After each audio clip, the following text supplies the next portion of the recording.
오늘 이제 전번 시간까지 해서 우리가 은나라 이야기도 했죠. 네. 은나라 하면 떠올려야 되는 게 뭐예요? 각골문. 각골문. 각골문을 왜 떠올려야 돼요? 신에게 신. 모든 게 신의 신. 각골문을 떠올려야 돼요. 근데 우리가 이제 여러분들 철학을 하시면은 동양에서는 뭐 도, 그다음에 리, 기, 그다음에 뭐 천, 성, 명, 덕, 예, 인, 의, 예, 뭐 이런 이야기를 하죠. 이런 이야기를 하죠. 뭐 서양에서는 뭐 이성, 물질, 정신, 욕망, 뭐 이런 얘기들을 하죠. 이런 것들을 철학에서는 뭐라고 그러냐면은 범주라고 그래요. 범주. 영어로는 카테고리. 전형적인 전라도 발음입니다. 집이 서 있어요. 집이 서 있으면은 제일 집이 무엇으로 서 있어요? 기둥으로 서 있죠. 그러니까 집으로 말하면 기둥 같은 것이 철학으로 말하면은 범주예요. 그러니까 철학이 확 바뀌었다. 철학이 확 바뀌었다. 그러면은 그 말은 범주가 확 바뀌었다. 이 말도 돼요. 그러니까 철학 발전사는 범주 발전사다. 이렇게 이야기를 해야 돼요. 그렇죠? 그러니까 철학을 할 때는 제일 중요하게는 이제 범주에 대한 이해가 분명해야 돼요. 예를 들어서 이런 거예요. 공자 철학에는 마음이라는 것이 있어요, 없어요? 아직 제가 그걸 안 했으니까 여러분들은 이제 모르셔도 돼요. 둘 중 하나 고르셔도 되고. 공자는 마음을 다루지 않아요. 공자 논어 안에 마음 심자가 들어있어요. 마음 심자가 들어있어도 그 마음 심자는 철학적으로 다루어지는 글자가 아니에요. 그런데 맹자는 마음을 매우 중심적인 위치에 놓고 다뤄요. 그래서 그것을 우리는 범주라고 해요. 다시 설명하면 논어 안에도 마음 심자가 있고 맹자라는 책 안에도 마음 심자가 있는데 논어에 나오는 마음 심자는 무시해도 돼요. 시간이 남으면 자세히 보면 돼요. 근데 맹자에 나오는 마음 심자는 맹자를 이해하려면 자세히 봐야 돼요. 이걸 또 다르게 설명하면 논어 안에서 마음 심자를 다 빼내도 논어 공자가 하고자 하는 말이나 주장이 흐트러짐이 없어요. 그런데 맹자 안에서 마음 심자를 빼내버리면은 맹자 철학이 서 있지를 못해요. 그래서 맹자도 마음을 언급하고 공자도 마음을 언급하지만 그 마음이 어떤 철학자한테는 범주로 사용되고 어떤 철학자한테는 범주로 사용되지 않아요. 이 범주라는 개념이 잡히죠. 그러니까 범주는 동사겠어요? 명사겠어요? 명사요. 명사로 되어 있으면서 그 어떤 일관된 의미로 지탱되는 어떤 하나의 기둥 같은 거예요. 그러니까 철학을 공부할 때는 거기에 어떤 글자가 나왔느냐 나오지 않았느냐 보다도 그것이 범주로 쓰이느냐 쓰이지 않느냐가 중요해요. 자, 예를 들어서 우리가 현대 철학, 주류 이제 서양 지성사를 중심으로 놓고 볼 때 현대 철학은 대부분 현대라는 것은 이성을 공격하면서 현대가 시작이 돼요. 이성을 공격하면서 그 이성을 공격하는 사람 중에 제일 앞장선 사람이 이제 프로이드 같은 사람, 포이에르바흐 같은 사람, 칼 막스 같은 사람, 니체 같은 사람, 이런 사람들이에요. 이 사람들이 다 현대를 연 사람들이에요. 근데 이 사람들의 공통점은 뭐냐? 다 이성을 공격한 거예요. 이성 대신에 누구는 물질을 말하고 누구는 욕망을 말하고 누구는 의지를 말하고 그래요. 그럼 어떻게 돼요? 이성이란 범주가 욕망에 의해서 공격받고 물질로 공격받고 그러니까 어떻게 범주가 이성이 긍정적이고 주요한 역할을 하던 데서 세상이 이성이 긍정적이고 주요한 역할을 상실하고 그것을 욕망이랄지 물질이랄지 의지랄지 하는 것들이 대체해 나가죠. 지금 제 이야기가 안 했으면 좋겠어요? 더 했으면 좋겠어요? 이 이야기는 그냥 여기까지만 하면 좋겠어요? 그러니까 이제 우리가 그 범주하고 그냥 일반적인 글자하고는 달라요. 그렇죠? 그러니까 우리가 범주를 주의하게 범주라는 것을 이해를 해야 돼요. 범주라는 것을 이해해야 돼요. 자, 지금 우리가 이제 어디서부터 봤어요? 인간을 볼 때 불, 기하학적 도형, 그 다음에 혈연, 그 다음에 뭐 했어요? 상제까지 했어요. 이건 이제 중심 코드는 되는데 아직 뭐 범주라고까지 할 정도는 아니에요. 근데 이제 점점 인간이 세계를 자기가 책임지면서 이해하고 자기가 책임지면서 통제하려는 시대로 진입하면서 이제 인간이 인간 나름대로의 철학을 건립하면서 이제 범주들이 서서히 등장한다. 자, 앞으로 이제 나온 철학적 용어들이 주로 이제 범주들이 나오기 때문에 범주가 무엇인가 하는 것을 알아야 돼요. 다 아셨죠 이제? 네. 그러니까 범주는 집에서 기둥이 차지하는 역할을 해요. 벽돌 한두 장 빼는 건 괜찮아요. 근데 기둥을 빼면은 집 자체가 무너지죠. 그러니까 같은 글자에도 그것을 뺐을 때 그 철학이 서 있지를 못하는 거. 이것을 범주라고 한다. 자, 여기까지 이제 했어요.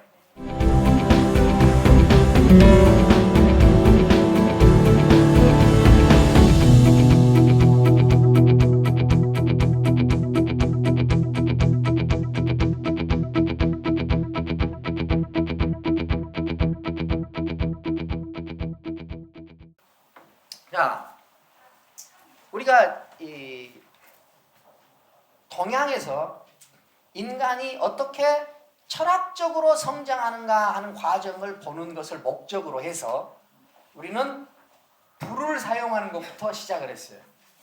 불을 사용하면서 인간은 생각을 하기 시작해요. 의식이 깨요. 그건 뭐예요? 뇌의 발달과 관련되고 그 뇌를 발전시키는데 불이 기여를 했다. 그 다음에 좀 더 발전해서 나오니까 인간이 분류를 해가지고 분류한 것들의 특성을 찝어내서 사실 그대로 그리는 것보다 그것을 어떻게 돼요? 기하학적으로 계략적으로 그리는 능력이 가져졌죠. 계략적으로. 자, 모든 그림은 초기에는 있는 그대로 묘사해요. 그런데 점점 진화하면은 있는 그대로 묘사하지 않고 특징만 잡아서 표시를 해. 그거 마치 교탁을 그림으로 보여주는 데서 문자, 글자로 보여주는 대로 이동하는 것과 같아요. 이건 뭐냐? 인간의 의식이 많이 깨어가고 그 다음에 표현해야 될 것이 점점 많아지고 있다. 이것을 알 수 있죠. 자, 그래서 이제 기하학적 도형이 발전했어요. 그러면은 불을 사용할 때 인간하고 기하학적 도형을 사용할 때 인간은 누가 더 똑똑해졌어요? 기하학적 도형을 쓰는 더 똑똑해졌죠. 네. 더 똑똑해졌다는 것은 뭐예요? 더 많이 표현할 수 있다. 더 많이 표현할 수 있다. 그 다음에 더 많이 다룰 수 있다. 그 다음에 더 많이 설명할 수 있다. 자, 그렇게 됐죠. 그 다음에 기하학적 도형 다음에 우리가 사용한 코드가 뭐예요? 혈연. 자, 혈연은 이것저것 분리해야 돼. 인간을 분리하는데 인간들 사이에서 무엇으로 그 사람의 존재 근거를 찾아요. 이 사람은 뭘 가지고 존재 근거를 확보하느냐. 그것이 바로 혈연이에요. 혈연. 그러니까 인간의 존재를 표현하고 인간을 설명하는 것이 더 깊어지거나 높아지거나 더 똑똑해지거나 더 명료해진 거죠. 그래서 인간은 무엇으로 인간이라고 할 수 있냐? 내가 어떤 혈연 맥락 속에 있느냐로 자기를 표현해. 이렇게 가다가 그 다음에는 어떻게 돼요? 뭘 만들어내요? 상제를 만들어내. 신을 만들어내. 그래서 어떻게 돼요? 신을 만들어내는 거는 인간이 점점 위대해져가는 과정이에요. 인간이 신 밑에 깔려서 초라해지는 과정이에요. 위대해지는 과정. 내 존재가 그냥 개별적으로 그냥 있는 것이 아니라 내 존재가 신하고 연결된 존재다. 나는 이제 신하고 연결된 존재다. 나는 인간의 위대함은 여기 있다고 생각해요. 인간은 자기 존재 근거를 가장 이 우주의 가장 궁극적이고 보편적인 존재를 지가 만들어가지고 그 지가 만든 그 보편적이고 궁극적인 존재와 자기를 연결시키면서 자기 존재의 의미를 무한대까지 상승시키는 도전을 할 수 있는 존재다. 이것이 이제 니체는 인간이 신을 만들어 놓고 거기에 신의 복종에서 사는 것이 인간의 노예적 속성을 반영하는 것이다라고 말했지만 물론 그 말에도 의미가 커죠. 그런데 나는 이것이 오히려 인간의 위대한 점이 아닌가.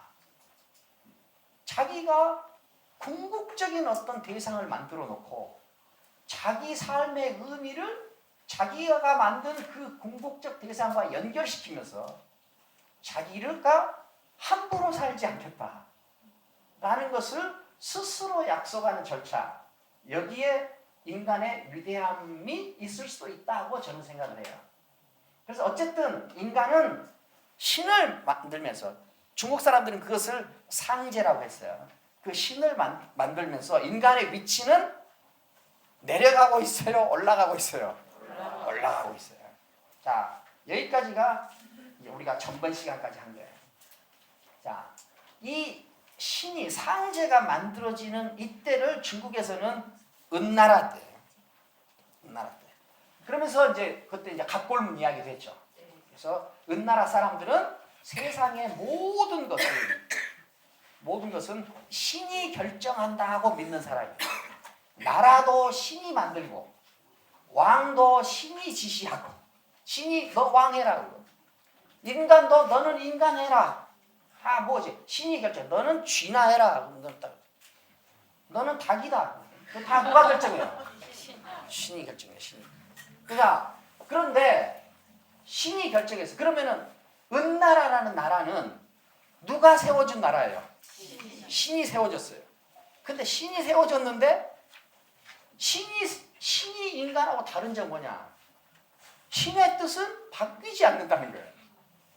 그런데 신이 은나라를 세워줬는데 은나라가 멸망해버렸어.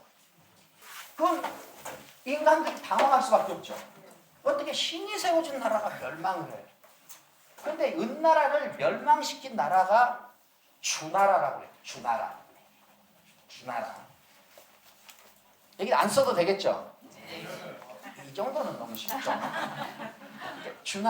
주나라가 은나라를 멸망시켰어. 그런데 신이 세워준 나라가 멸망을 했고 신이 아직 나라도 아닌 것으로 정해놓은 어떤 시족들이 희시성을 가진 시족이 은나라를 멸망시켰어.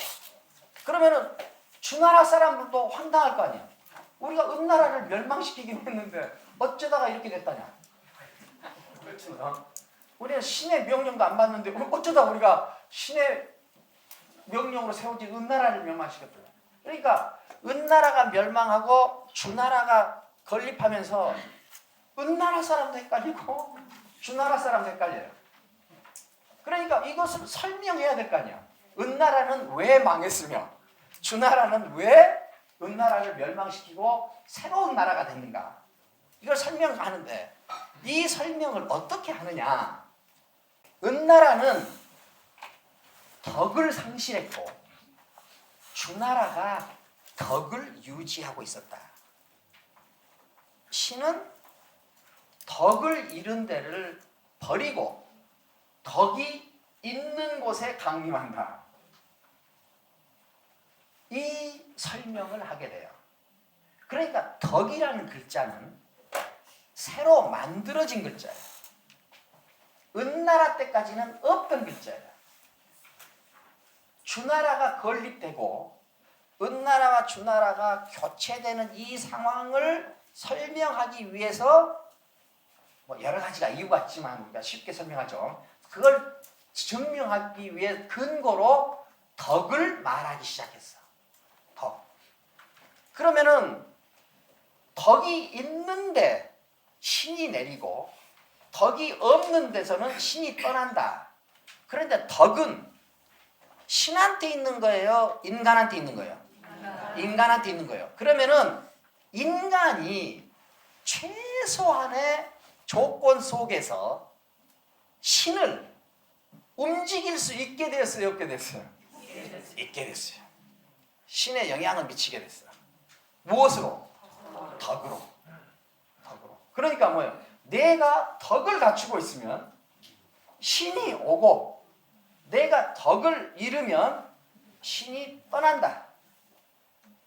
내가 덕을 갖추고 있으면 신이 올 정도로 성숙한 인간이고 내가 덕을 잃으면 신의 버림을 받을 정도로 미성숙한 인간이다. 이제 이런 인간을 이렇게 해석할 수가 있겠죠. 자, 그래서 이제 주나라에 오면서 인간이 가지고 있는 내면적 능력으로 신을 움직일 수 있게 됐어요. 그러면 인간의 위치가 상승했어요? 하강했어요? 상승한 거죠. 상승. 이제 인간의 위치, 그 다음에 자의식은 이제 뭐예요? 신을, 물론 마음대로는 아니지만 신을 인간이 자기 정신과 마음을 고도로 정화시키고 승화시키면 신도 움직일 수 있는 정도다. 그런 존재다. 하는 데까지 인간이 지위가 올라간 거죠. 그럼 자, 여기서 보면 어떻게 해요? 인간이 스스로를 해석할 때 불, 기하학적 토형, 혈연, 상제, 덕, 이 과정은 우리가 인간이 자기를 해석하고 그 다음에 세계에 놓는 해석하는 능력과 세계에 자기를 놓는 그 좌표를 계속 올리고 있다. 인간이 점점 세지고 역사 속에 점점 전면적으로 앞서 나오고 됐죠. 예. 자, 그러면 이제 우리가 덕이라는 것을 좀 더 자세히 보죠. 덕은 신과도 소통할 수 있는 능력이에요. 신과 소통할 수 있는 능력. 그러면은 이 덕은 예를 들어서 덕은 우리가 제사를 지내죠. 제사를 지내면은 신을 불러들이는 거 아니에요. 그리고 신한테 내 정성이 전달되게 하는 거죠. 그때 제사 지낼 때 신과도 소통할 수 있는 내면의 어떤 순수한 마음 상태, 움직임, 그것을 덕이라고 그래요. 자, 그럼 여러분들 제사 지낼 때 제사 지낼 때 제일 먼저 하는 일이 뭐예요? 목욕 제기하고 얼마 전부터 좀 엄격한 집안은 얼마 전부터 마늘, 파, 고춧가루 안 먹고 향신료 안 먹고 물론 책에는 그렇게 써있지만 그런 사람은 한 명 없죠. 근데 마늘, 파, 고춧가루, 향신료를 안 먹고 그 다음에 제사 당일날 저녁에 제사 지내는데 어디서 막 삼겹살 구워 먹고 고돌이 치고 막 이러다가 그냥 얼른 가서 나 제사나 지내고 올게. 그리고 가서 제사를 지내는 사람은 없죠. 제사를 지낸다 그러면 그날은 되도록이면 술자리도 안 갖고 향락도 안 하고 좀 되도록 경건하게 있다가 목욕을 하고 여러 가지 절차를 밟죠. 여러 가지 절차를. 옷도 그냥 추리닝 바지 입고 안 하잖아요. 옷도 좀 정식적이고 그 다음에 정갈한 옷으로 갈아입고 제사를 지내죠. 자기 목욕을 하고 몸을 정갈하게 하고 그 다음에 입성을 단정히 하고 걸음걸이를 진중하게 하고 이런 모든 것을 뭐라고 그러냐. 이런 모든 것을 하는 목적이 뭐예요? 그럼 모든 것을 하는 목적이 신하고 소통할 수 있는 내면을 준비시키는 거죠. 내면을 준비시키는. 자, 그러면 신하고 소통할 수 있는 내면을 준비하려면은 특별한 절차들을 밟아야 돼요. 그렇죠? 우리가 현대에서는 목욕하고 옷 갈아입고 이런 거지만 옛날에는 어떻게 돼요? 며칠 전부터 일어나는 시간, 그 다음에 태양을 보는 시간, 그 다음에 문을 나서가지고, 그 다음에 몇 걸음 들여서 좌로 돌고, 그 다음에 신도를 지날 때는 허리를 굽히고, 허리를 들고, 그 다음에 저기 가서 손을 씻고, 이런 여러 절차들이 있어요. 이 여러 절차들을 제대로 지키면, 왜 그 절차들을 만들어 놨느냐? 그 절차를 제대로 지키면 무엇을 갖게 돼요? 신하고 소통할 수 있는 아주 정갈한 마음을 갖게 돼요. 그것이 덕이에요. 그것이 덕이에요. 그러니까 그러면은 그 정갈한 덕을 가질 수 있을 정도로 정밀하게 만들어진 행위 절차, 이것을 예라고 그래요.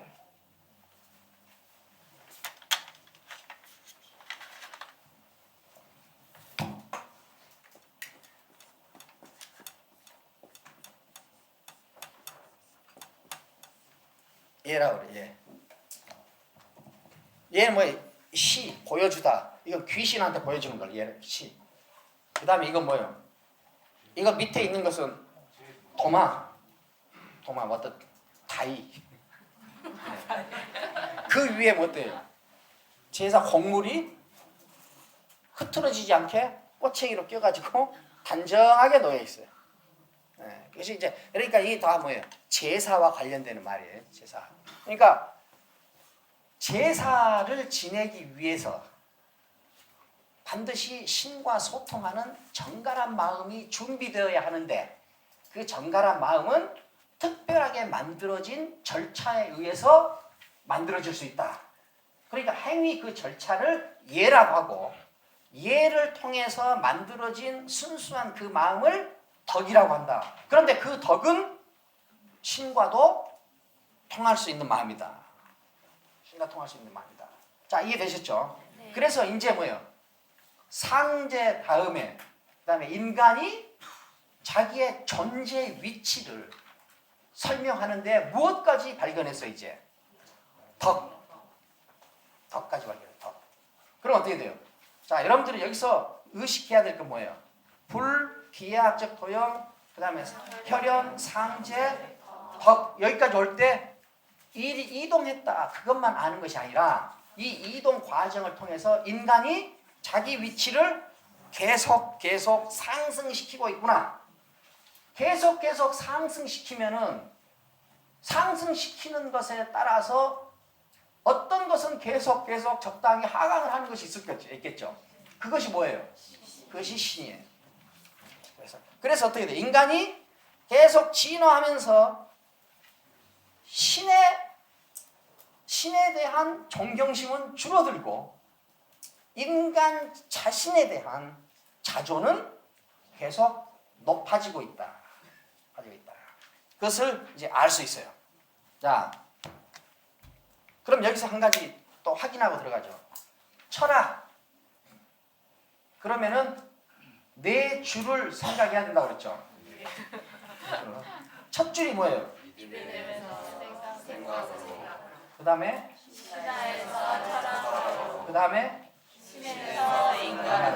그 다음에 청년에서 도로. 뭔 소리 하는지 모르겠다 하는 무슨 말이세요? 왜 지금 이러고 있냐? 자, 이 네 줄 전부 기억하셔야 돼요. 네 줄이 뭔 소리인지 모르겠다. 네 줄이 기억이 안 난다. 써줘야 되겠다 하는 분이 계시면은 우리 저 주최 측에 이야기하시기 바랍니다. 자, 그러면은 우리가 왜 그러냐면은 철학은 최초로 철학이 생기는 건 뭐예요? 신과의 갈등 속에서 인간이 스스로 신과 갈등 국면을 조성하고 거기서 신을 이겨낸 결과예요. 그래서 역사의 책임자 지위를 신에게 두었다가 인간이 신으로부터 이탈하면서 내가 역사의 책임자가 되어가는 과정, 최초의 시작점, 여기서 철학이 생겼다. 지금 이 이야기를 하는 거예요. 자, 지금 우리는 중국에서 철학이 어떻게 생겨나가는가 하는 과정을 보고 있어요.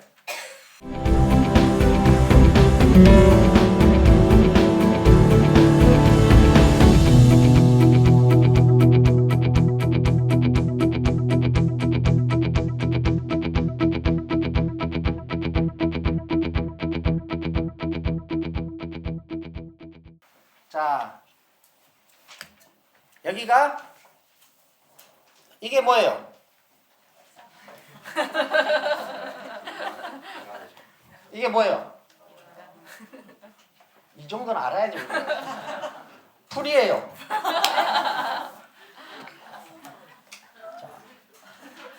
이건 뭐예요? 자, 이건 뭐예요? 이건 뭐예요? 상제예요. 상제. 그러면은 상제를 중심에 놓고 인간을 해석할 때 인간은 상제 밑에 하느님의 그림자로만 존재하죠. 이것이 인간이에요. 그런데 여기서 자, 이거 상제고 이건 뭐예요? 덕이다. 그러면은 이 인간이 모든 것이 신에 의해서 좌우되던 인간이 이제 스스로 자기 존재를 확보하고 신한테 영향을 미칠 정도로 힘을 가지게 됐어요. 그래서 이 점선으로 존재하던 인간이 스스로를 뭘로 표시해요? 실선으로 표시해요. 그 말은 뭐예요? 인간이 자기 존재가 그만큼 문명해졌다는 거예요. 분명해졌다는 거예요. 자, 그러면은 여기다가 뭘 써야 되겠어요? 기억력이 최소한 1분은 가야 돼요. 여기다 뭘 써야 돼요?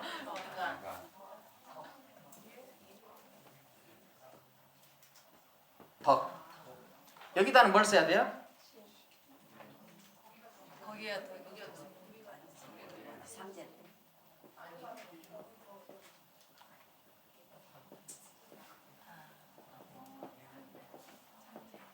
자, 이렇게 표시하죠.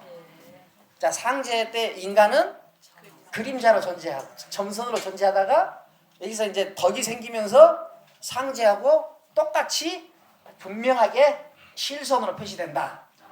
자, 굉장히 잘 그려진 그림이에요. 자, 아셨죠? 자, 이제 이 다음 이야기를 이제 해 나가야 돼요. 이 주나라라는 나라는 자, 그러면 이제 이것부터 보죠. 이게 뭐예요? 중국. 여기서 우리가 하나 분명히 알아야 돼요. 어떤 분은 아는데 왜 나는 몰라?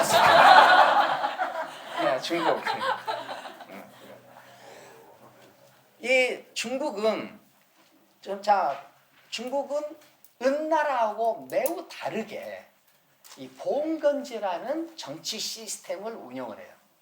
그러면서 정치 외교적으로 효율성을 극대화시켜요. 그러니까 나라가 발전해. 봉건제. 봉건제라는 건 뭐예요? 봉건제는 인류 역사상 몇 번 있었다고 그랬어요? 3번. 자, 그래도 복습을 하시는 거 같네요. 그래서 이렇게 나라들 이게 제후국이에요. 그다음에 이 가운데 천자가 있어서 이 사람들을 다 이렇게 통제하죠. 그런데 이때 또 이 여러분들 나라를 운영할 때 제일 중요한 게 뭐겠어요? 조세가 제일 중요해요. 국방도 조세에 영향을 받아요. 조세가. 그러니까 그 나라가 잘 돌아간다. 그러면은 조세 시스템이 매우 효율적이다 그 말이에요. 그러니까 그때 사용된 조세 제도가 여기에는 긴 시간을 이야기하니까 이 안에 뭐 여러 가지 역사가 있고 막 그러지만은 최대한 단순화시켜서 이야기를 하는 거예요. 자, 이때 사용되는 조세 제도가 정전제라는 제도예요. 정전제. 그러니까 우리나라 사람들은 이 한문을 공부 안 해도 우물정자는 알죠? 하루에도 몇 번씩 뭐뭐뭐 하고 우물정자를 누르십시오. 이게 나오잖아요. 그러니까 자, 그러면은 이건 뭐예요? 땅. 다시요. 이거 여기다가 우물정자를 쓰는 거예요. 우물정자를 써. 그래가지고 8가구가 1, 2, 3, 4, 5, 6, 7, 8, 8가구가 각각 한 덩어리씩 가지고 벌어먹고 살아. 가운데는 이거를 함께 농사를 지어가지고 세금으로 바쳐요. 그래서 이거는 공전이라고 그러고 이거는 사전이라고 그래. 공전이나 사전이라고 그래. 이 시스템으로 이제 나라가 좋은 조세 제도와 이런 좋은 정치 시스템을 가지고 주나라가 번창을 해요. 자, 번창을 계속 해 나가는데 가장 큰 어떤 사건이 생겨, 문제가 생겨. 그 뭐냐면은 자, 인간을 가장 깊고도 극적으로 변화시키는 게 뭐겠어요? 돈 버는 방식이에요. 돈 버는 방식.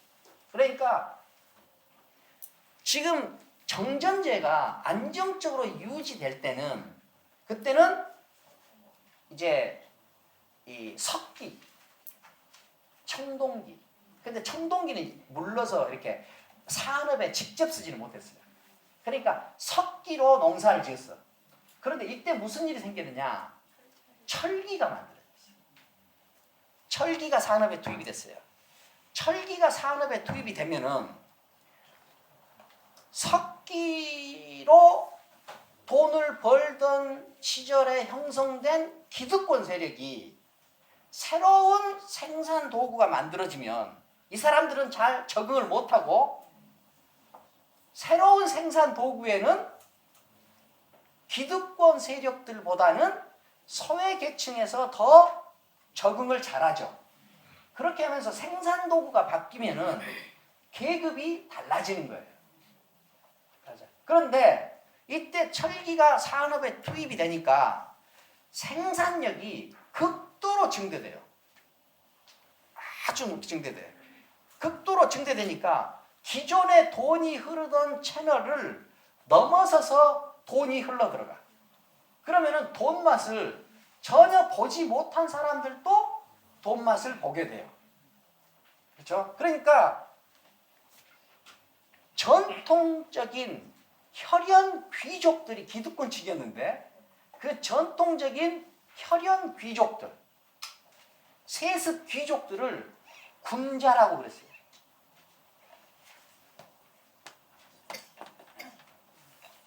군자. 그리고 어떻게 돼요? 이 군자들로부터 이제 억압받고 이게 피지배 계층을 소인이라고 그랬어요. 그래서 군자는 책을 읽고 소인은 땅을 팠어요. 군자는 향유하고 소인은 생산하고 소인은 일을 하고 군자는 놀고 글을 읽고 그다음에 음악을 즐기고 자 그렇게 해서 그런데 이 군자와 소인의 계급 구조가 분명할 때 이 군자가 기득권층이니까 돈이 이 군자들을 통해서 흘렀을 거 아니에요? 근데 철기가 산업에 투입이 되면서 기존 기득권층은 철기에 잘 적응을 못할 뿐만 아니라 기존에 흐르던 유통 시스템을 넘어서서 돈이 흐르면서 그 돈이 새 돈이 어디로 흘러들어가냐? 소인들로 흘러들어가요. 그래서 어떻게 돼요? 소인은 점점 세력이 커지고 군자는 세력이 점점 약해지는 과정으로 역사가 진행이 돼. 자, 그러니까 춘추 전국시대에 계급투쟁은 근본적으로 군자와 소인 사이의 계급투쟁으로 나타나는데 추세는 소인 쪽으로 나아가요? 군자 쪽으로 나아가요? 소인 쪽으로 나아가요. 소인 쪽으로. 그러니까 자, 이 추세가 하나가 있고 그런데 이 상제가 이 세상을 만들 때 왜 이렇게 군자와 소인은 군자는 군자로 태어나고 소인은 소인으로 태어나요. 근데 이 사람들이 불만을 가지지만 그래도 이 계급적으로 뒤틀릴 정도로 불만을 안 가진 이유는 왜 그러냐? 이 구조를 하늘이 만들었기 때문에. 그러니까 어떻게 돼요? 하늘이 위에 있고 인간이 아래에 있죠. 그리고 또 계급적으로는 정치적으로 뭐예요? 군자가 위에 있고 소인이 아래에 있죠. 그 다음에 천자가 위에 있고 제후가 아래에 있어요. 그러니까 주나라 때 서주시대가 뭔 소리인지 모르겠다 하는 분들은 집에 가서 찾아보셔야 돼요. 사회가 그 공자가 논어에서 나는 주나라에 가서 살란다. 할 때 그때는 서주시기예요. 모든 것이 잘 안정적으로 유지될 때 그 안정적으로 유지된다. 그 말은 하늘은 지배하고 인간은 지배받고 군자는 지배하고 소인은 지배받고 천자는 지배하고 제후는 지배받고 하는 이 구조가 안정적으로 유지되고 있었어요. 그런데 철기가 산업에 투입이 되면서 생산력이 극대로 증가하면서 여기에 이제 계급 구조가 뒤틀리기 시작하는 거죠. 자, 그런데 여기서 가장 쉽게 어느 현상부터 나타나느냐? 여기서 땅을 파는 사람은 소인이에요, 군자예요? 소인들이 1, 2, 3, 4, 5, 6, 7, 8 여기서 이제 자기들 먹을 걸 생산하고 그 다음에 모여가지고 전부 여기에서 공동으로 경작해가지고 이제 여기서 나온 소출을 세금으로 냈단 말이야. 그러니까 공전에서 일을 함께 해가지고 소출을 냈어. 그리고 각자 가지고 있는 이 사전에서 자기 먹을 거를 만들어냈어요. 자, 그러면은 사람들이 공전에서 일을 열심히 하겠어요? 사전에서 일을 열심히 하겠어요? 사전. 그러니까 여러분들 고대 중국의 경전들을 보면은 훌륭한 인간은 공전에서 먼저 일하고 남는 시간에 사전에 가서 일하는 것이 훌륭한 사람이다 이렇게 나와요. 그러니까 인격자는 사전에서 먼저 일하고 남는 시간에 공전에 가서 일하는 것이 아니라 인격자라면 공전에서 먼저 일하고 사전에 가서 일해야 된다. 이런 것이 이게 훌륭한 사람이다 이렇게 많이 나와. 그 뭐예요? 사람들은 다 공전에서 잘 열심히 안 해. 자, 그러면은 이런 인간의 특성으로 볼 때 이 세금이 줄어들겠어요? 늘어나겠어요? 줄어들어. 세금이 줄어들면 국가가 정책을 펴는데 어려움이 있죠. 그러니까 세금 제도를 바꿔요. 세금 제도를 어떻게 바꾸느냐? 현물 제도로 바꿔. 너 8가구가 어떻게 하든지 정확한 액수는 제가 생각이 안 나는데 예를 들어서 쌀 10섬만 내라. 쌀 10섬. 너희들이 뭐 일을 하든지 안 하든지 너가 한 가구가 일하든지 어쩌든지 자기가 마음대로 하든지 해서 쌀 10섬만 내라. 자, 그럼 여기서 이제 머리를 쓰세요. 공동으로 경작해가지고 세금을 낼 때 하고 세금 액수를 정해주고 어디서 일하는 것을 따지지 않고 일정한 액수만 내라고 할 때 하고 소인들이 땅에 밀착해 있어야 되는 것은 어느 때가 더 강해요? 웅얼거리 걷기.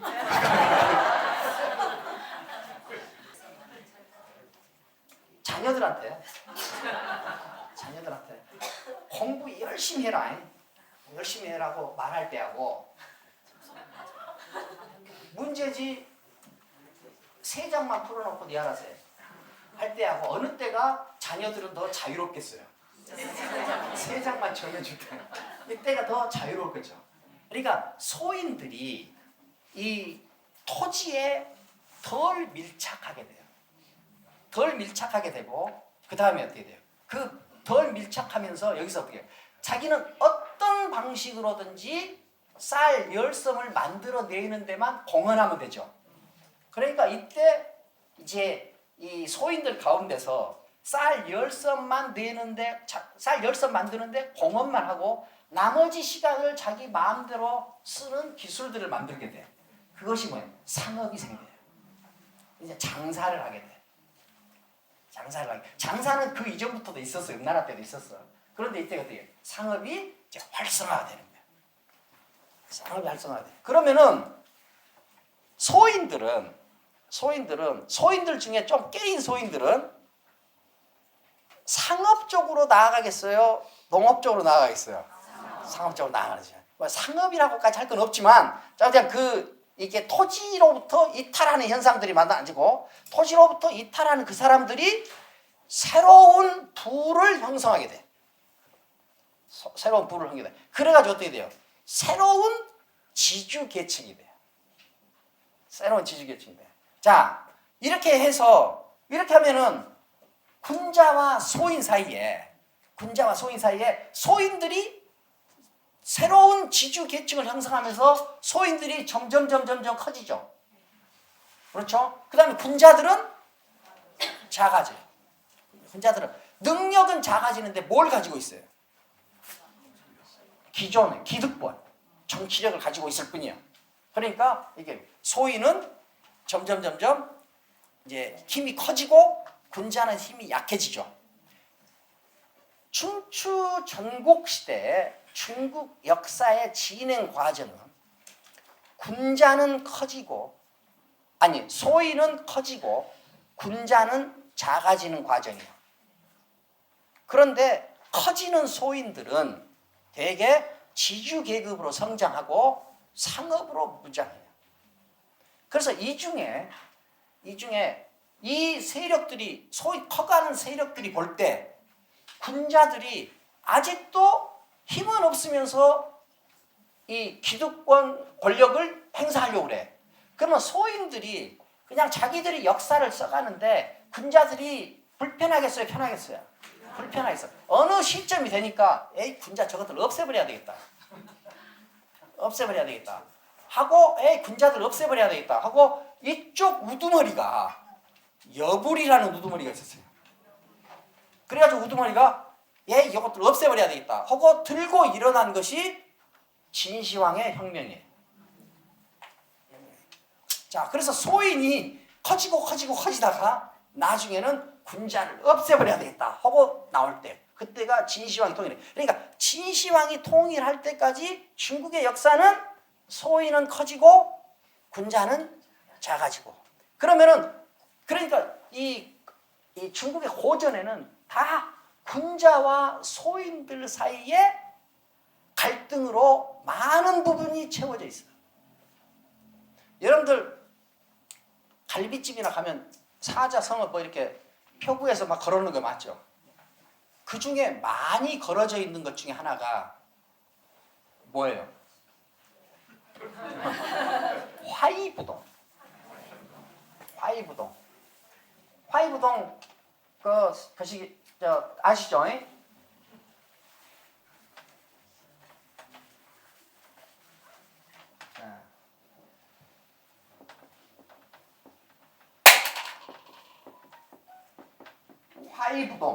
화이부동이란 뭐냐?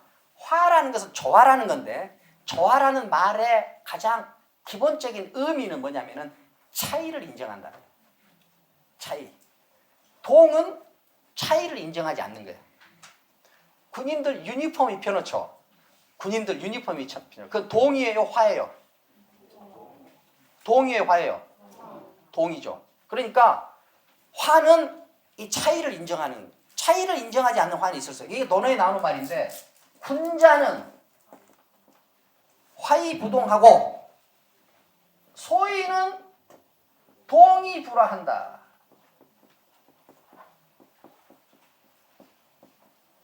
동이불화한다. 뭐냐?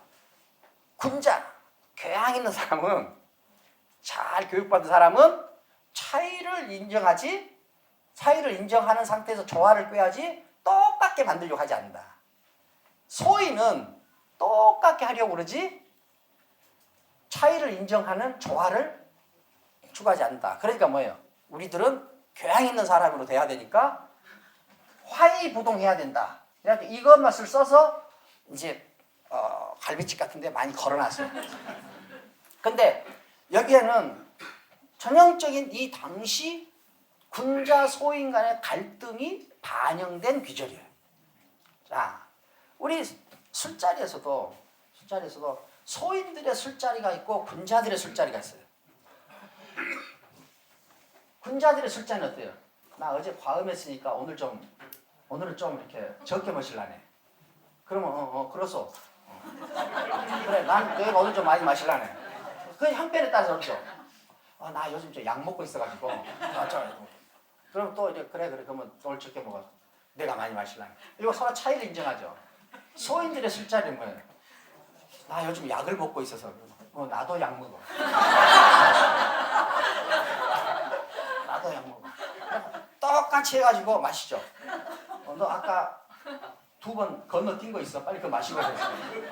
그러니까 몸 상태며 뭐며 다른 것들 하나도 고려하지 않고 무조건 똑같이 마셔야 되는 거. 이것이 이제 소인들의 술자리고 군자들의 술자리는 화이부동이에요. 다 차이를 인정한다. 자, 근데 이때 당시 정치 사회적 조건에서 보면 소인은 힘이 커졌으니까 힘이 커지면 어떻게 돼요? 위로 올라가려고 할 거 아니에요. 위로 올라가려고. 군자는 올라오려는 소인들을 내려 누를 거 아니에요. 그러니까 계급적으로 상승하려는 소인과 계급적으로 상승하려는 소인을 막으려는 군자들 간의 이 충돌이 춘추 전국시대 모든 변혁적 갈등의 근본 모습이에요. 근본 모습이에요. 이 변혁적 갈등이 일어나는 근본적인 이유는 뭐였어요? 뭐가 생겨나서 그래요? 철기. 다음 시간까지는 내가 물어보기만 하면 철기라고 하세요. 철기. 자, 그래서 소인들은 올라가려고 하고 군자는 억누르려고 하고, 이것이 당시 춘추 전국시대의 모든 혼란의 근본적인 출발점이다. 원인이다. 자, 그러면은 소인들은 올라가려고 하고 군자는 억눌려 올라가려고 할 때 소인들이 군자하고 소인은 원래 차이가 있어. 군자하고 소인은 각자 자기 차이나는 본분을 인정하면서 서로 공존해야 돼. 소인들이 이렇게 주장하겠어요, 안 하겠어요? 안 하죠. 이렇게 주장 안 하는 대신 소인들 어떻게 주장하겠어요? 차이를 인정하니까 나만 손해야. 이제 우리는 같아져야 되겠어. 군자는 억누르면서 뭐라고 했어? 원래 소인하고 군자는 차이가 있어. 그 각자 할 역할이 있어. 그러니까 어떻게 이 차이를 인정하고 군자는 군자 할 일, 소인은 소인 할 일 하면서 사회를 잘 조화롭게 해야 돼. 이것이 군자가 할 법한 말투죠. 그러니까 이 화의부동이라는 말 자체도 매우 의미가 있으나 그 의미가 그 옳은 의미가 생겨나는 배경은 이런 정치 사회적 배경이 있다. 자, 이제 갈비집 가서 화의부동을 보실 때는 화의부동 볼 때 제일 먼저 생각해야 될 게 뭐예요? 철기. 여러분들한테 내가 철기를 강조하는 이유는 뭐냐? 여러분들도 여러분들의 삶을 좌지우지하는 물질적 변화들이 있다. 이 물질적 변화를 정확히 해석하지 않으면 춘추 전국시대 군자 역할만 할 것이다. 지금 이 시대의 철기라 무엇이냐? 바로 컴퓨터예요. 컴퓨터는 인간을 다른 인간으로 개조시키고 있어요. 다른 인간으로 개조시키고 있어요. 인간이 이 지구상에 털을 잡은 이래로 한 번도 경험해보지 못한 일이 지금 일어나고 있어요.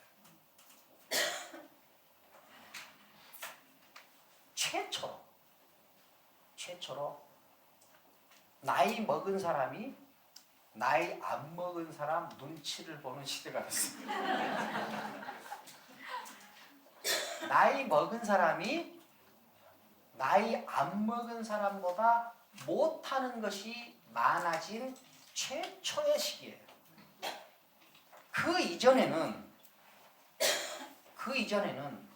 시간을 많이 쓴 사람이 경험을 많이 하고 경험을 많이 한 사람이 더 숙련도를 보이고 더 숙련도를 보인 사람이 더 일을 정확하고 정밀하게 했어요. 그런데 지금 어떻게 돼요? 이것이 깨졌어요. 시간이 깨졌어요. 그래서 나이 먹은 사람이 나이 안 먹은 사람 눈치를 보는 시기가 됐는데 이거는 인류 역사상 한 번도 일어나보지 못한 일이다. 최초의 일이에요. 지금 뭐야? 세상이 우리가 지금 태풍의 눈 속에 있으니까 잘 모르지. 세상은 엄청나게 변하고 있다. 엄청나게 변하고 있다.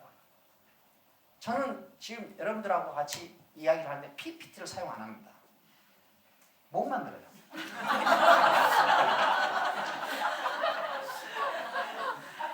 그런데 내가 PPT가 꼭 있어야 될 때가 있을 거 아니에요. 그럼 내 아들한테 PPT 한번 만들어 줄래? 그러면 이렇게 엄청난 모멸감을 느껴요. 그 눈빛이 나한테 뭐라고 말하느냐? 야, 어떻게 인간이 PPT를 못 만드냐? 그럼 옛날 같으면 어떻게 돼요? 아버지를 그렇게 쳐다보면 돼? 너 한 대 맞을래? 이래야 될 거 아니야? 아무 말도 못합니다. 왜? 나는 알아요. 다음에 또 부탁이야. 아무 말도 못합니다. 그러면 저쪽에서 어기적 일어나가지고 내 책상 옆으로 옵니다. 그러면 나는 일어서야 돼. 그분이 앉으셔야 돼. 이때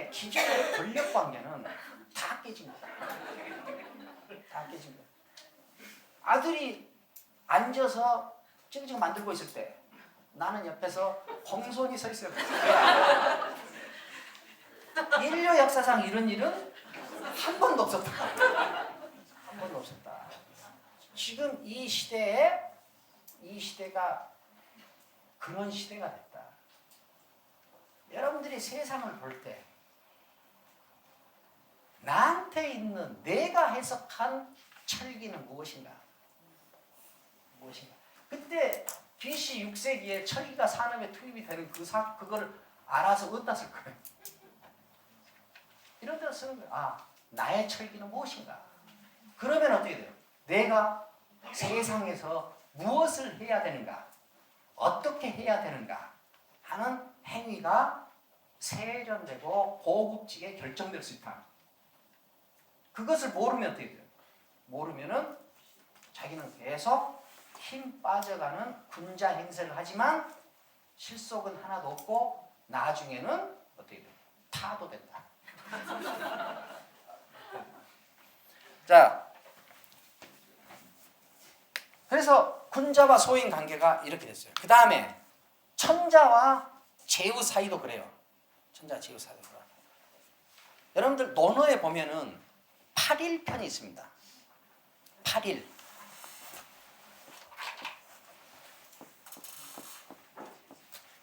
8일. 8일은 이 8일 무의 준말이에요. 8일은 좌우가 아니라 이렇게 종대, 횡대 8명 있어요. 그러면 다 몇 명이서요? 64명이 대오를 이루어서 추는 춤을 8일무라 그래. 그런데 64명이 대오를 이루어서 추는 춤은 누구 앞에서만 춰야 되느냐? 천자 앞에서만 춰야 돼. 천자 앞에서 해야 돼. 그 다음에 천자 밑에 뭐예요? 제후들. 제후들은 뭘 해요? 6일무를 쳐. 그러면 몇 명이서 쳐요? 36명이에요. 36명. 그 다음 그 밑에 대부들. 대부들은 4일무를 쳐요. 4일무를 쳐요. 4 몇 명이에요? 16명이 쳐요. 그 밑에 4계급들은 몇 명이 쳐요? 2일무를 쳐요. 4명. 안 하는 게 나을 것 같아요. 자, 그러면 공자가 길을 가는데 숙손씨, 개손씨 하는 등등의 그 대부들이 파티를 하면서 8일무를 추고 있어요. 대부들은 4일무를 쳐야 되는 계급에 있는 사람들이 8일무를 즐기고 있어요. 8일무를 즐기고 있어요. 그러면 이건 뭐예요? 기존의 천자, 제후, 퇴부가 이럴진데 제후하고 천자 사이는 어떻게 했냐. 그래서 새로운 생산 도구가 산업에 투입이 되면서 기존의 소외층에서 부를 형성해 가서 기득권, 군자 계급을 타도할 정도로 힘이 커지듯이 천자와 제후 사이에서도 제후가 힘이 커지고 천자들이 힘이 약해져요. 그래서 천자들은 우리가 춘추 전국시대로 나누는데 춘추 시대까지는 일반적으로 천자가 존재할 때, 그 다음에 제후 전국시대는 천자 자체가 없을 때, 그러니까 천자가 없어져 버려요. 그래서 어떻게 돼요? 제후가 점점 소인이 힘이 커져서 군자가 제거되듯이 제후가 힘이 커져가지고 천자가 제거되는 상황으로 간다. 천자가 제거되는 상황으로 간다. 자, 이렇게 해서 생산 도구가 바뀌면서 계급이 달라지면서 정치 구조가 달라지고 있다. 그러면 세계관, 즉 종교적인 높이에서 인간과 하늘 사이의 관계는 어떻게 되는가? 자, 철기가 산업에 투입이 되면서 인간은 그 이전에 경험해보지 못한 부를 경험해요. 그 이전에 경험해보지 못한 정치 변형을 경험을 해요. 이때 이 구조가, 이분 구도가 무너지기 전에 이 안정적인 이분 구도는 누가 만들었어요? 누가 만들어줬어요? 하늘, 상체, 신이 만들었죠. 그러면데 이 신이 만든 이 안정적인 이분 구도가 흔들려. 그러면 신에 대한 믿음, 신뢰가 깨지겠어요? 유지되겠어요? 깨지죠. 깨지죠. 거기다가 인간이 그 과거에 경험해 보지 못한 산업 구조와 부를 경험하면서 자기 자신에 대한 신뢰가 커져. 그래가지고 인간이, 소인이 군자를 제거해버리듯이, 제후가 천자를 제거해버리듯이 인간이 신을 제거해버리게 돼요. 그래서 이 위의 것들이 다 없어져 버리고 이 밑에 것만 남는 세상으로 바뀌어버려요. 바뀌어버려요. 그러면은 안정적으로 이 이분 구도가 유지될 때 그 주도권은 어디 누가 가지고 있었어요? 천이 가지고 있어요. 천. 안정적인 이분 구도는 천이 가지고 있었어요. 하늘이 가지고 있어요. 천. 그런데 이 안정적인 이분 구도가 깨지면서 제일 타격을 받은 것이 인간이에요, 천이에요? 천이죠. 그래서 인간이 천을 제거해버려요. 그래서 인류 문명에서 최초로 중국 문명이 신을 제거하고 도덕 중심의 문명을 건설해 나가기 시작해요. 자, 이 위에서 이것이 제거되고 이것만 남으니까, 안정적으로, 이분 구도가 안정적으로 유지될 때는 역사의 책임자가 하늘이었어요, 인간이었어요? 하늘이었죠. 그런데 이 하늘이 제거되니까 역사의 책임자가 인간으로 등장하는 거예요. 그렇죠? 자, 이제 지금부터 하는 말은 중요해요. 그 이전에는 이 이분 구도가 깨지기 전까지 인간은 신의 명령을 따라서 살았죠.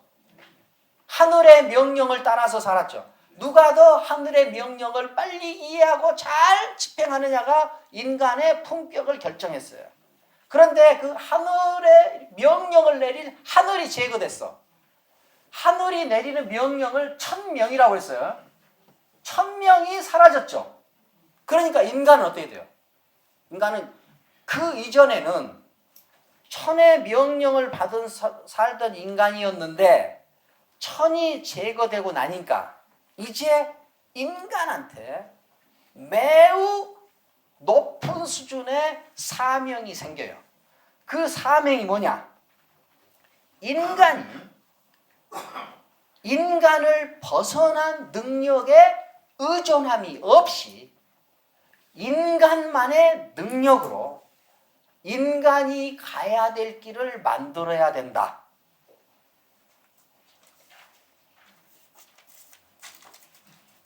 이제 인간 앞에 펼쳐지는 역사는, 그 역사 속에서 인간이 가져야 될 가장 높은 수준의 사명은 이제 인간이 인간을 넘어선 존재, 즉 인간을 초월한 존재에 의존함이 없이 인간만의 힘으로 인간이 가야 될 길을 만들어야 되는 사명을 갖게 됐다.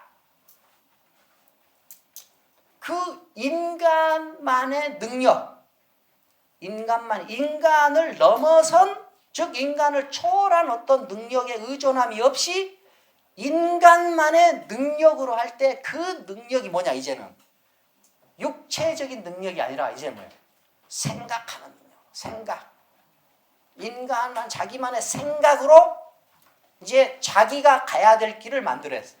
그 자기가 가야 될 길을 이 사람들은 뭐라고 그랬냐? 그거를 도라고 그런 거예요.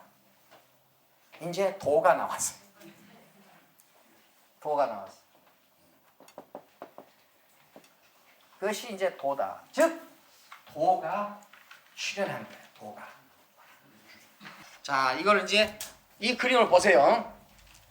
이 상제는 이제 윤나라 때까지는 상제인데 주나라에 올 때는 이 상제가 상제라고 안 하고 뭐라고 그래요?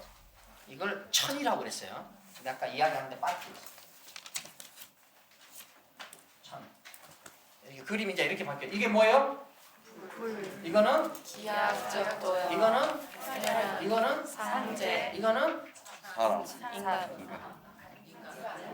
그림자 인간. 인간. 그다음에 이거는 천. 천. 그다음에 덕. 그렇죠? 자, 그런데 이제 이 천이 뭐로 바뀌었어요? 도로 바뀌었죠. 도로 바뀌었죠. 도로 바뀌었고 이 덕이 그대로 이제 유지돼요. 그래서 덕. 이것이 뭐야? 도덕이에요. 도덕. 이렇게 써놓은 것이 도덕경이에요, 이제. 자, 그래서 보세요. 인간이 가장 높은 그때 당시 가지고 있는 인간의 이성 능력, 지성적 능력으로 인간을 스스로 해석하면서 사는데 제일 처음에 해석할 때 사용한 코드가 뭐였어요? 불. 그 다음에 상제. 그 다음에 천과 덕. 그 다음에 도와 덕. 그래서 이제 이 단계까지 와서 자, 인간은 자, 헤겔이라는 철학자는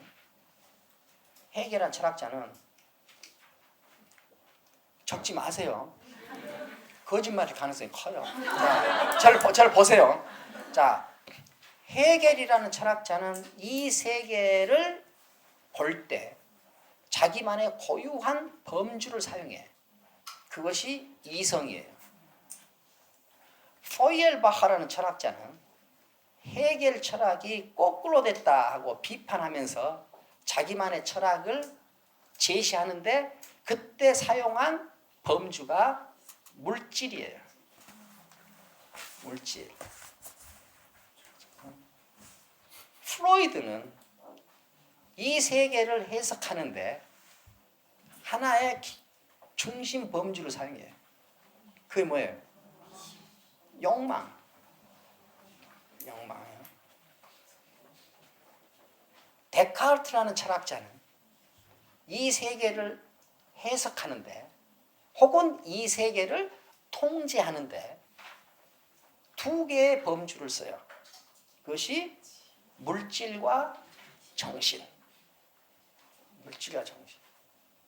플라톤은 이 세계를 이해하고 통제하는 아주 기본적인 범주를 만드는데 그것이 이데아예요.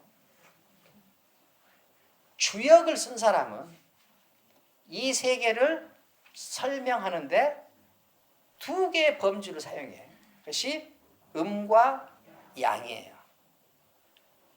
이때 당시 철학자는 아니지만 이때 이 시대를 가장 높은 차원에서 이해하고 통제할 때 이때 당시 사람들은 공통적으로 두 가지 범주를 사용하는데 그게 도와 덕이다. 어떤 시대에는 인간을 해석하고 세계를 통제하는데 도와 덕을 기본 범주로 해서 하고 어떤 시대에는 천과 덕을 기본 범주로 사용하고 어떤 시대에는 상제를 사용하고 뭐 한다. 지금 여기까지 이야기를 했죠. 자, 이 전체 과정은 한 번도 무너지지 않고 계속 인간의 지위가 상승해 가는 과정이다. 지금 여기서부터 여기까지만 그런 것이 아니라 철학이 생겨서 계속 철학이 진화하는 이 전체 역사 과정은 인간 스스로의 지위와 책임감을 증대시키는 과정이다. 그 과정을 우리가 이 짧은 시간을 가지고 봤는데 그 뒤로도 이런 추세는 계속된다. 자, 오늘은 도와 덕의 범주가 출현했다 하는 것을 보고 이 도와 덕의 범주가 출현하는 그 구체적인 어떤 그 이론 건립 과정, 그것을 다음 시간에 좀 보도록 하겠습니다. 오늘은 여기까지 하죠. 네, 고맙습니다.